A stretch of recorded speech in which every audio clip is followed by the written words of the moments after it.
గల్లు గల్లునా గల్లు గల్లునా గల్లు గల్లునా గల్లు గల్లునా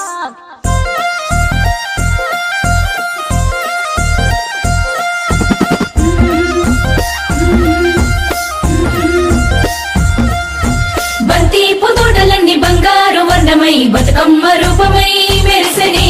ఎర్ర కలువ పూలు చెరువు తల్లి నుదుటి మీద సింధూరం అద్దినట్టు విరిసెనే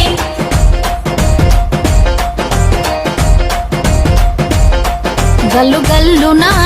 గల్లున గాజుల చప్పట్లతో ఓ నిర్మల లలిత ఆటాడరే ఓ నిర్మల లలిత ఆటాడరే ఓ నిర్మల పసుపు కొమ్ముల్ల గౌరమ్మ రూపమాయనే ఓ నిర్మల లలిత ఆడిపాడరే ఓ నిర్మల లలిత ఆడిపాడరే ఓ నిర్మల పట్టు చీరల్ల